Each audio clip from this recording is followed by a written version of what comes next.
As we start our drive from the volcanic side of the island towards Hilo, the landscape shifts almost instantaneously from the quiet neighborhoods to a world wrapped in deep tropical green.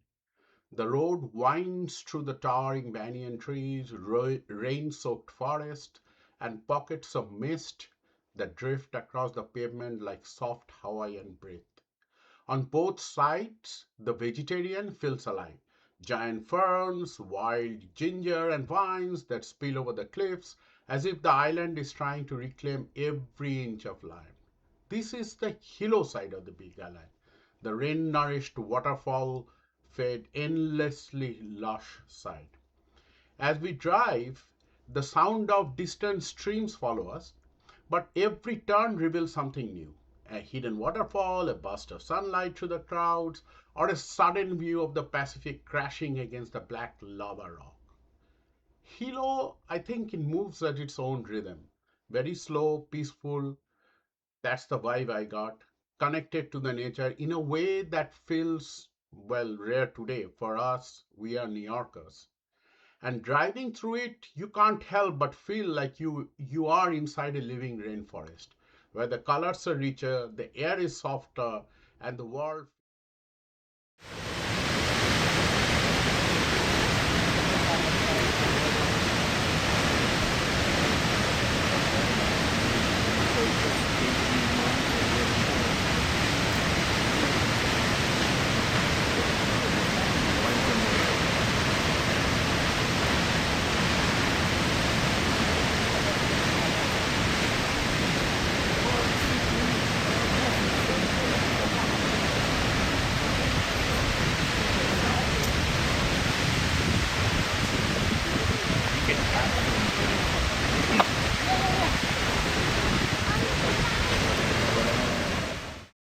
just little more magical and very deep tropical green.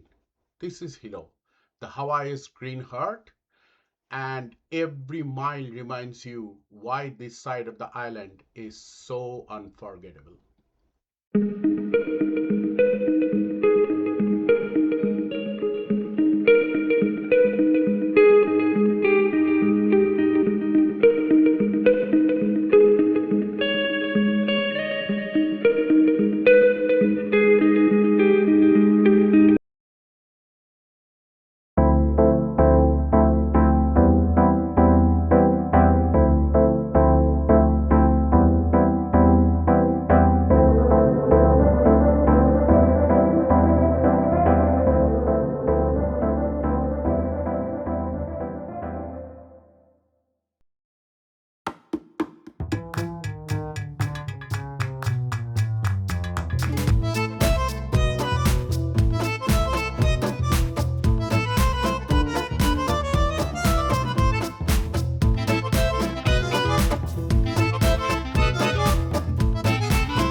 I didn't want to name specific places of Hilo, but I think I should mention this. This Waipo Valley lookout. Waipo Valley, as you step out of the car, the air changes. It feels colder, cooler, quieter, and almost sacred. And then you walk towards the edge, and the view just opens up in front of you. Waipo Valley drops nearly 1,000 feet straight down, a massive green bowl carved by centuries of waterfall, rain, and volcanic cliffs. Below, you can see the black sand beach stretching across the shoreline, with waves rolling like slow, steady thunder. The valley was once the home of Hawaiian royalty, a place where taro fields thrived and communities lived in harmony with the land. And I think even today only a handful of people live down there, and but it's very difficult to hike down there. I mean, going down is easier, going up is difficult.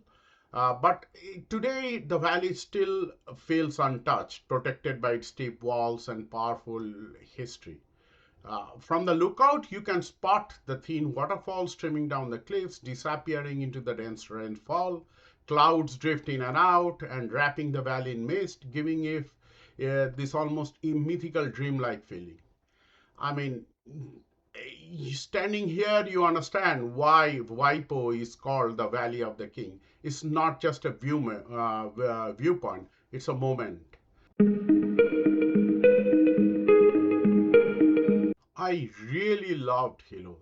The deep colors, the lush green, and the whole sensory richness of the place.